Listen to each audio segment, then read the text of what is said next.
Paano nga ba malalaman kung lulong na sa sugal ang isang tao? Alam naman natin na yung sugal ay madaling i-deny tsaka madali lang itago. At pwede rin kasing sabihin ng sugarol na hindi pa siya nalululong pero kitang-kita naman sa actions niya. At para sa akin, malululong ka talaga once pasukin mo ang sugal at makadama ka ng malaking panalo. Kasi doon na mabubuo yung mindset mo na swerte ka pala sa sugal.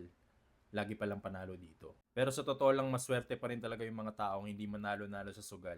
Kasi ang iisipin nila na malas sila dito. At once kasi makaramdam ang isang sugarol ng malaking panalo, doon na mabubuo yung belief na kaya niya makontrol ang sugal. At kahit matalo man, ibabaka sakali niya ulit yung pera niya kasi alam niyang mananalo naman.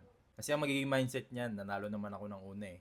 Possible niyan mangyari ulit yun. May mga times din na mananalo ang isang sugarol pero hindi yan titigil. Doon na lang kasi laging aasa yung utak mo at tataas na yung dosage lagi ng taya mo hanggang sa mahirapan ka nang makawala. Darating na rin sa point na wala ka nang pakialam sa balance mo kahit maliit man yan o malaki kasi hinahabol mo na lang dito is yung feelings. Papansin mo na rin na wala nang halaga yung pera kahit malaki man yan kasi hinahabol mo na lang yung feeling ng mananalo. At doon ka na lang matatauhan kapag wala nang balance sa account mo. Doon na lang magsisink in lahat kasi meron ka ng sakit na gambling addiction. Kaya ngayon, nangungutang ka na, makapagbenta ng mga gamit, ginagamit mo na yung perang hindi naman sa'yo, tapos yung buong oras mo, puro na lang sugal. Hindi ka na makatulog tsaka makakain ng ayos kasi iniisip mo lagi yung next bet at yung team na tatayaan mo. Tapos pigil ka ng gumastos at nagtitipid ka para may pansugal. Bale wala na lahat sa'yo yun kasi alam mo namang mananalo ka ng big win na naranasan mo nung una. At kung meron kang kakilala o ikaw mismo ay nakaka-relate dito sa kinikwento ko. Kung andito ka pa rin at tinapos mo yung video,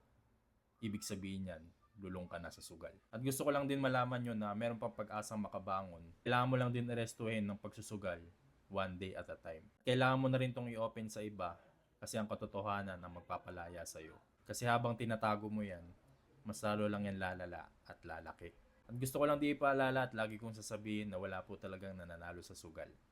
Mananalo ka lang kapag tuluyan ka ng huminto. Ako nga pala si Darren, dating nalulong, ngayon tutulong.